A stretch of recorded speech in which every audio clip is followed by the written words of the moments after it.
The legendary film Braveheart.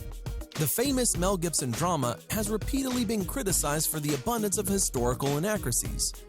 But frankly, there are stupid slip-ups in the picture, such as swords and axes bending like rubber. However, perhaps the most obvious mistake is that the protagonist takes the trouble to ride horseback instead of riding in that car that mysteriously appears in one frame of the film. Did you know that in those days it was fashionable to walk in a cap? In this scene, Mel Gibson gets a sword out of nowhere. Here, he runs with an empty right hand, and in the next frame, he already has a weapon. In the movie Jurassic Park, in a scene where a dinosaur enters the kitchen and children hide from it, there is a very strange and frightening moment. Someone decided to touch the dinosaur's butt.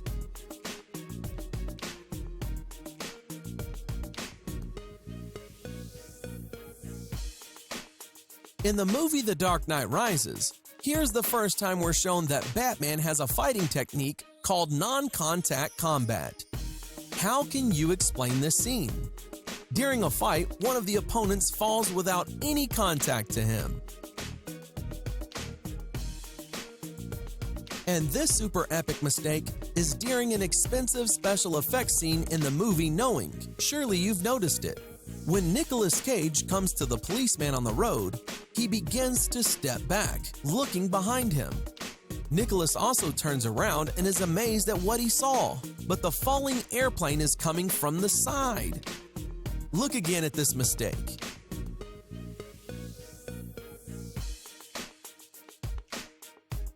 How could they spoil such an expensive scene? Next, we have the movie Gladiator. The movie setting unfolds almost 2,000 years ago. During the Battle of Maximus in the arena, you can see how, in addition to usual spectators, a reporter with a video camera came to see the battle. I'm guessing he's streaming a live broadcast of the battle on ancient Rome TV. It also turns out that in hot weather, people came to the stands with plastic bottles of water. Very prudent. Also, very striking is the shoes people are wearing in ancient Rome. Apparently, we got the designs of modern soles from them as well. Today, some historians say that gladiator fights had elements of a show, kind of like wrestling now. And seeing as rivals stab swords at each other's armpits, you begin to believe it. But at the end of the movie, when the deadly wounded Maximus falls to the ground, you can see how his head is comfortably placed on a pillow of sand, to die with such comfort. But to be honest, it's no surprise that Maximus eventually died, because he had a very bad coagulation of blood. This can be seen at the beginning of the film when in Germany, he was injured by one of the soldiers in the shoulder. But here, he is in Spain, and the wound is still bleeding. Although to get from Germany to Spain, you must ride at least a month to get there on horseback. And again, hit the enemy's armpit.